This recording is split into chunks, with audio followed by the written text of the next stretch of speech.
what I do find is just delightful is the tube work on the tubes, because you get to sit next to somebody and then you start chatting to them, and then you give them a book, and you're able to sow many, many, many seeds. And I met delightful people, and one woman I met was into the most crazy hocus pocus new kind of spiritism that is just bizarre. I mean, I don't even want to tell you what it's called because I don't want you looking it up. But basically, it's based on the generational idea that, the Lord visits the sins of the fathers onto the children and the children's children to the third and the fourth generation, right? So in this setup,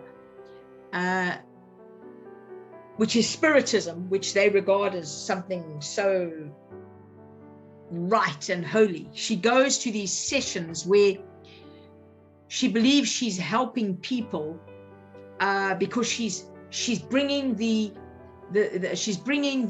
fullness of life to them by breaking generational blocks.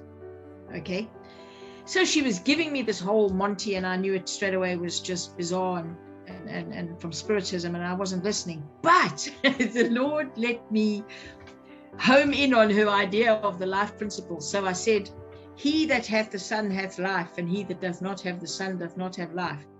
And I was able to turn the whole conversation to the whole life principle, where it comes from, who gives life, who is the giver of life, the river of life flowing from the throne of God. And I started to really confuse this woman with my talking and saying, yes, you've got a point, but it's true, the Lord visits the sins of the fathers onto the children and the children's children unto the third and fourth generation.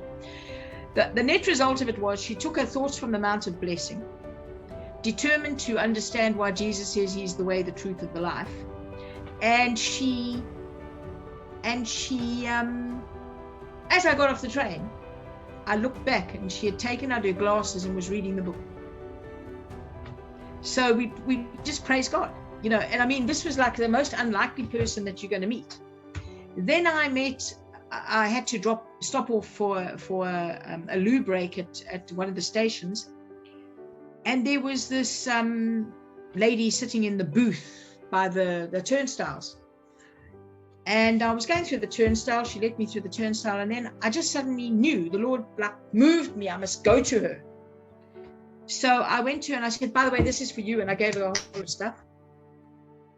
And she said, oh, you were meant to come here today. She was a Christian lady. She said, you were meant to pass by here today. So she had obviously been talking to the Lord about needing more truth and all of this. And here I was, which was just so amazing. This is why I say we can be working all over the place. And I would love someone to come on the tubes with me, because it is an absolutely fantastic experience. Honestly, it is. It really is beautiful. And you just sit next to people and start chatting to them. Then you get on at the next station and you get on the next line, and it really is good. Yeah. So that's what I'm saying for now. Let literature be distributed judiciously on the trains, in the street, on the great ships that ply the sea, and through the mails. In these days of travel, the opportunities for coming in contact with men and women of all classes and of many nationalities are much greater than in the days of Israel. The thoroughfares of travel have multiplied 1,000-fold.